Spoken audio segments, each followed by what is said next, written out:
Si en somme tout au long de mon voyage tout s'est bien déroulé, et que le Mexique est un pays merveilleux, du jour au lendemain, tout risquait de basculer, plongeant la nation dans un certain chaos. À vrai dire d'ailleurs, niveau violence, je suis pas tellement parti du bon pied, le jour même de mon arrivée.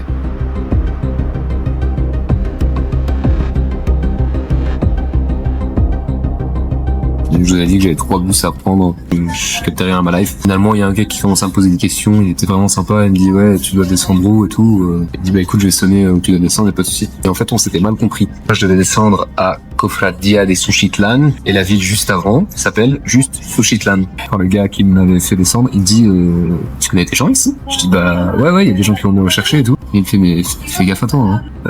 Où suis-je?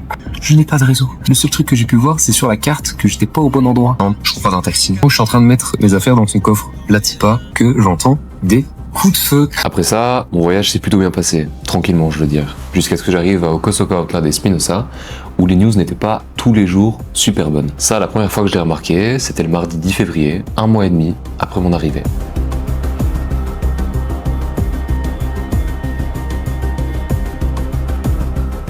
Un membre du cartel local vient d'être arrêté par la police. J'ai pas tellement d'infos pour l'instant, j'ai un peu checké tout ça. Je vous redonne des news quoi. Un operativo robusto en la zona de Coita, Cintalapa y Jiquipilas. El día de hoy acabamos de asegurar a 4 personas presuntamente integrantes de un grupo delictivo. Entre ellos un jefe de plaza. Ce jour-là, je rentre du travail et je ne m'attends pas à avoir de telles nouvelles. Hugo N, alias El Espiritu, chef de place du cartel de Chiapas et Guatemala, contrôlant la distribution de drogue dans des villes comme Cintalapa, Jiquipila, Ocosocautla ou encore Berriozábal, se fait arrêter au cours d'une opération voulue depuis longtemps, lui étant considéré comme l'objectif principal du Chiapas. La cible première des forces de l'ordre, ce sont les mots des journaux locaux. Les faits se seraient déroulés selon un contexte précis. 4 personnes se font repérer très peu de temps après avoir essayé d'enlever une personne. Les forces de l'ordre lancèrent alors directement une opération afin de poursuivre le véhicule suspect. À bord de celui-ci, 4 hommes sont arrêtés, El Espiritu et 3 de ses hommes. Sont saisis à bord du véhicule également 4 armes longues, accompagnées de nombreux chargeurs et munitions, ainsi que le véhicule lui-même qui avait été au préalable volé. Le problème, c'est pas tellement l'arrestation, au contraire, on arrête quelqu'un qui se trouve être du mauvais côté de la justice, et donc justement, c'est une bonne chose. Le problème, c'est ce qui vient après. En effet, lorsqu'une arrestation ou un assassinat se passe au sein d'une organisation criminelle, 2 événements majeurs se produisent quasi directement après. 1. D'autres organisations criminelles s'y mêlent, font démonstration de violence et montrent leur pouvoir afin de prendre les rênes. 2. C'est l'organisation criminelle directement concernée qui fait démonstration de violence afin de montrer qu'elle n'a pas perdu son pouvoir et qu'elle est toujours aussi forte qu'avant. C'est une technique que l'on pourrait appeler la stratégie de terreur et qui a toujours existé. Elle était d'ailleurs très utilisée par exemple, le plus connu, Pablo Escobar et le cartel de Medellín. Et l'événement le plus connu qui rentrerait dans la stratégie de terreur, c'est probablement l'attentat d'Avianca 203.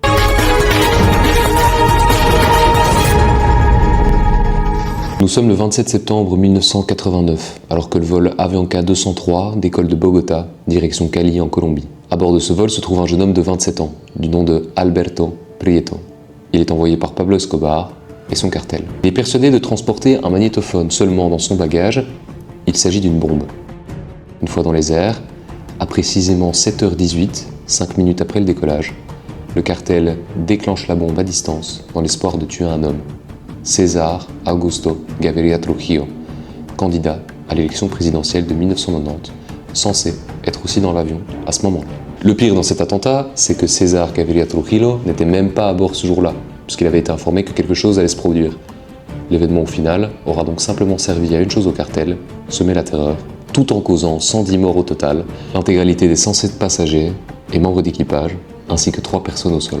Dans le cas présent, évidemment qu'avec l'arrestation du chef de place du cartel de Chiapas et Guatemala, ça n'a pas manqué. Et en une semaine, 3 faits de violence majeurs ont pris place dans la région, et surtout, en particulier, à Tuxtla Gutiérrez. Queremos informar con relación a los hechos ocurridos recientemente en la capital del estado, Tuxtla Gutiérrez. Des restes humains retrouvés dans une glacière d'un parc de Tuxtla, dans des sacs poubelles dans un quartier au sud de la ville, puis la saisie d'un véhicule suspect sur le parking d'un hôtel. Suite à ça, le gouverneur demande aux jeunes de ne pas sortir après 2h du matin, précisant que les opérations de sécurité vont poursuivre et que le danger ne va pas s'apaiser de suite. Puis, seulement 12 jours plus tard, alors que je suis toujours en plein volontariat dans la ville de Coita, un autre événement se produit et je dois dire que celui-là, je m'y attendais vraiment pas du tout.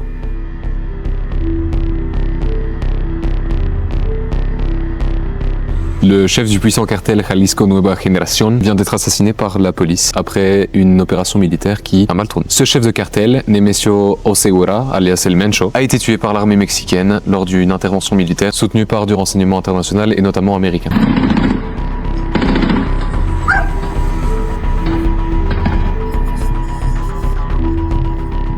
Cet homme, longtemps placé parmi les trafiquants les plus recherchés au monde, était un symbole de la guerre des cartels. Une figure que personne n'osait défier. Jusqu'à aujourd'hui, le 23 février. Alors selon l'histoire, un groupe d'intervention serait rentré dans sa résidence et aurait tenté de l'arrêter, qui aurait mené à des coups et blessures. Lui serait mort des suites de ses blessures dans le transport vers la prison. Le problème, c'est que la mort d'un tel trafiquant, ça n'amène pas du tout la paix. Au contraire, cette intervention a déclenché énormément de violence, une vague de violence tellement grande à travers tout le pays que celui-ci en est retourné. À peine l'annonce faite, des scènes de chaos se produisent déjà en guise de représailles. Tous ces fidèles, qu'ils soient du cartel ou d'autres cartels associés à celui-ci, en font qu'à leur tête puisque leur chef est mort et pour eux c'est un affront. On parle de routes bloquées qui empêchent aux voyageurs ou aux locaux de se déplacer. On parle de la mise à feu de véhicules. On parle de tirs à l'arme lourde dans les rues. On parle également d'aéroports et d'écoles complètement fermées, des vols annulés. Et puis finalement, des civils pris de panique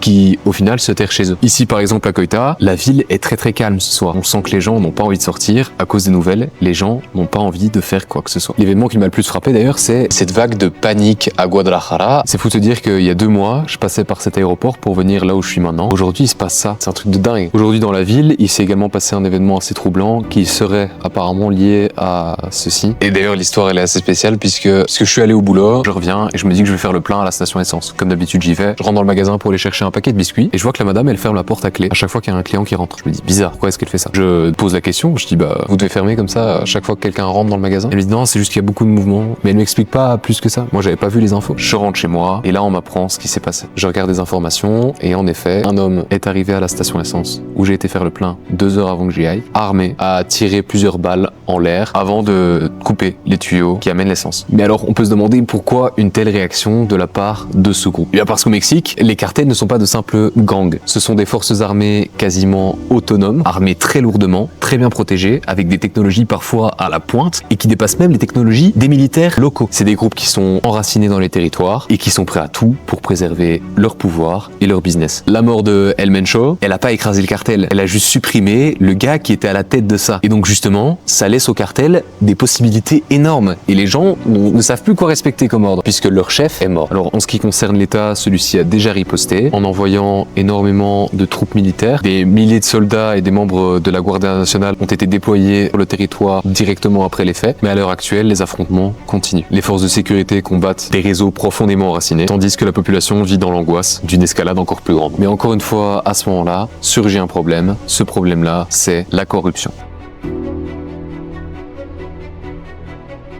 Afin de réaliser ce reportage, cet épisode d'Allons voir, un petit peu particulier, j'ai tenté de faire des interviews avec des gens de différents niveaux. Premièrement, des policiers, des militaires et finalement, la maire de la ville de Coita. À votre avis, à chaque fois, qu'est-ce que j'ai reçu comme réponse? Bien évidemment, que des tuiles. Pourquoi? Par peur des représailles. Un jour, je rencontre un policier et naturellement, on commence à converser tous les deux. On parle absolument pas de faits de violence, corruption ou de quoi que ce soit, mais on commence à parler. Il me raconte qu'il a fait partie d'une unité militaire qui s'appelle l'unité ou l'équipe de la mort, destinée à combattre le cartel. J'évoque alors brièvement l'idée d'une interview et croyez-moi, sa réponse, je m'en rappellerai toute ma vie. Il m'a regardé et lentement m'a dit « Si je réponds à ta question, je vais mourir. » C'est comme ça que s'est conclue la conversation. Alors j'écris une lettre à la mère, évoquant brièvement mon intérêt pour la politique, mais plus que tout, mon amour de la ville de Coita et de sa population, afin d'éviter qu'elle ne se brusque et qu'elle ne se doute que j'allais aborder le thème de la corruption. Mais encore une fois, pas de réponse. Ce qui est intéressant à savoir, c'est que la mère avait pris ce rôle 2 mois auparavant, alors que son prédécesseur avait justement été accusé pour des faits de corruption. Toute la police de Coita avait été changée,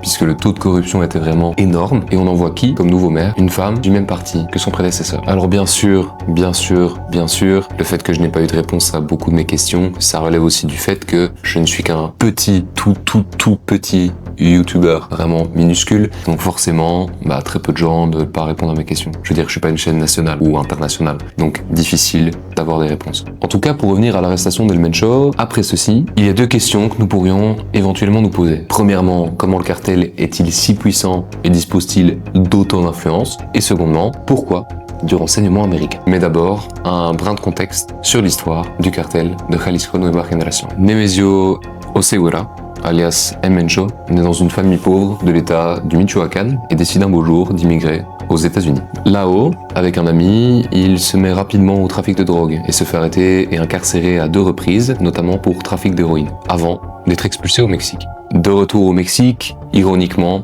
il devient policier dans l'état de Jalisco et commence à travailler pour le compte d'Ignacio Coronel, à l'époque représentant du cartel de Sinaloa, un des cartels les plus puissants du pays. Il progresse très rapidement au sein du cartel et devient facilement celui qu'on appelle le roi du cristal. Il marie la sœur de son associé, Valencia, et prend les rênes d'une partie du business, la partie reliée au trafic de drogue ainsi qu'à l'aspect militaire, alors que son associé, lui, s'occupe du blanchiment d'argent. Le cartel connaît ensuite une expansion forte grâce à la richesse de la belle famille del Mencho, qui lui permet de se développer beaucoup plus rapidement. En 2009, le chef du cartel de Milenio, cartel rival, se fait enlever. Puis en 2010, c'est Valencia qui se fait assassiner. Le cartel se sépare alors en plusieurs branches, dont celle de Nemesio Oseguera, qu'il renommera en 2011 le CJNG, Cartel de Jalisco Nueva Generación. Le cartel se spécialise dans la production de méthamphétamine ou encore d'opioïdes comme le fentanyl et arrive un beau jour à faire concurrence au cartel de Sinaloa, duquel il avait émergé. Le CJNG devient même à un moment donné le plus gros producteur de fentanyl au Mexique, celui contrôlant vraiment tout ce qui touche à cette drogue, suite à l'arrestation du père du cartel de Sinaloa, El Chapo, arrêté une première fois en 2014 et puis en 2016 après sa seconde évasion. À savoir que le fentanyl est une des drogues les plus affreuses. 40 fois plus forte que la méthamphétamine, elle aurait causé plus de 130 000 morts en 2025, rien que sur le territoire américain.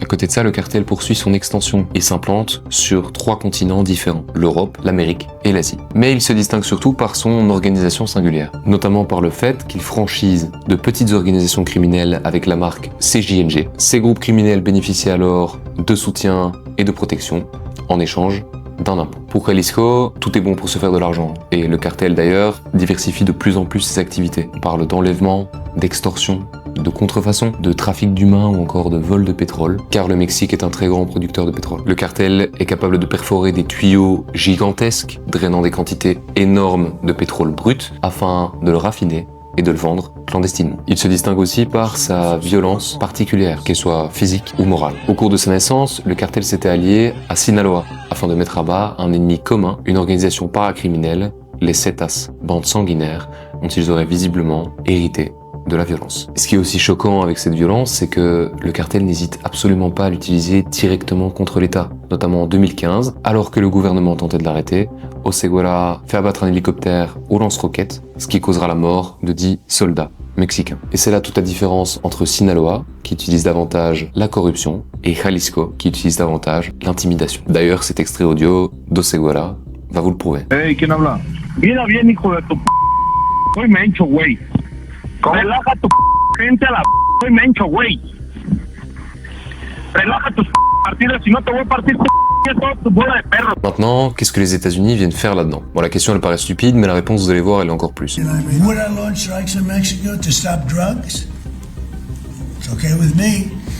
Whatever we have to do to stop drugs. Trump rejette la faute sur les Mexicains qui produisent et avec lui, tous ses partisans. Le plus paradoxal dans tout ça, c'est que les plus gros consommateurs sont à la fois les Européens, mais aussi surtout les Américains. On peut donc dire que ceux-ci tentent de rejeter une faute qui est en partie la leur sur un peuple qui subit les méfaits d'un cartel aussi puissant qu'une armée. Dans le monde par exemple, environ 296 à 316 millions de personnes ont consommé de la drogue en 2021, dont plus de 70 millions venant des États-Unis. Sachant surtout que 40 millions d'entre eux sont soit des consommateurs réguliers, soit carrément des addicts. Pourquoi autant? Puisque ces chiffres représentent tout de même quelques 25% de la population des États-Unis. Eh bien, c'est directement lié à leur pouvoir d'achat et au fait qu'ils disposent bien évidemment des moyens pour se payer ce genre de consommation. Voilà dans les grandes lignes pourquoi depuis plusieurs années les États-Unis et son gouvernement avaient mis la tête d'Oseguera à prix et que son renseignement a aidé à l'arrestation de celui-ci. Tout ceci, ces délinquances, tous ces événements terribles qui se passent et qui peuvent retourner village, région, pays ou encore continent presque, découlent de deux choses bien distinctes. Premièrement, l'éducation. Étant donné que celle-ci, la majorité du temps, dans les pays où ce genre d'événement se passe, est beaucoup trop chère par rapport au salaire moyen d'un habitant local. Alors il semblerait que parfois, la population, en quête d'argent, parfois de pouvoir même, un pouvoir inatteignable en passant par le système scolaire, s'oriente vers des activités criminelles, dont parfois le trafic de drogue. Le deuxième point, c'est bien évidemment la politique. Et c'est celui-ci qui, moi, m'intéresse particulièrement. Parce que pour moi, la politique est une clé dont tout le monde devrait pouvoir se servir. Malheureusement, dans le monde actuel, avec tout ce qui se passe, et malgré justement tout ce qui se passe, encore beaucoup trop de gens ne connaissent pas assez le monde de la politique que pour savoir l'utiliser. Pas parce qu'ils ne s'y intéressent pas, mais parce qu'ils n'ont jamais réellement eu l'occasion. Personnellement, la politique est un sujet qui m'intéresse énormément, et c'est pour ça que j'ai pris une grande décision. Allons voir, en septembre 2026, deviendra une chaîne d'actualité et de vulgarisation politique en parallèle des différents voyages qu'on continuera de vivre ensemble, je vous le promets. C'est hyper important pour moi que chacun ait le droit de connaître, chacun ait le droit de pouvoir accéder à cette clé dont je vous parle justement, puis évidemment de pouvoir l'utiliser, puisque sans ça, l'humanité court directement à sa perte. En tout cas, c'est mon avis, c'est ce que je pense. Alors je sais que c'était un format un petit peu spécial, puis évidemment ça paraît un petit peu incomplet comme documentaire, forcément, parce que j'ai fait avec mes moyens. Donc j'ai vraiment fait comme j'ai pu. Je veux dire, comme je vous l'ai dit, je suis youtubeur indépendant qui a une chaîne avec 220 personnes, 220 abonnés, ce qui n'est vraiment pas énorme. Donc ça n'a pas du tout de poids dans une lettre à une mère par exemple, ou dans une conversation avec un militaire par exemple. Donc voilà, évidemment, faut aussi penser que en même temps je voyageais et que j'avais du volontariat et du travail à faire. Donc voilà, j'ai fait comme j'ai pu le faire. J'espère que ça vous a plu. Si ça vous a plu, peut-être que dans le futur, au cours de prochains voyages, ça pourrait être un thème aussi, avec peut-être plus de moyens en fonction de ce qui est possible, en fonction de ce qui est faisable. Voilà, on verra bien. Moi, je fais aussi cette vidéo parce que c'est important pour moi d'être transparent. Je peux pas vous dire non plus, j'ai vécu mon voyage au Mexique sans avoir zéro accroche, ce serait vous mentir, et j'avais pas envie de vous mentir. Donc voilà, je vous le dis. Après, c'est aussi le fait d'être voyageur solo. Je veux dire, si j'avais fait un échange par exemple, je veux dire, j'aurais pas vécu le même genre d'événement. J'aurais pas été en moto à la station essence, voilà. Ce genre de truc, ça serait jamais passé. Mais en même temps, je veux dire, il m'est rien arrivé de grave. À chaque fois que des événements se passaient, je savais qu'il fallait faire attention après les quelques jours qui passaient, attendre que la situation se calme, et voilà. Et c'est comme ça. Et on apprend d'autres choses, on apprend à gérer ce genre de situation aussi, et c'est normal. Cette vidéo, elle me tenait vraiment beaucoup à cœur. Ça fait 2 mois que je travaille dessus, figurez-vous. Que j'espère vraiment que ça vous plaira. Puis, je vous dis à tout bientôt pour la nouvelle série, en septembre. Allons voir la politique. Ça y est, c'est fini. Mexique, c'est fini.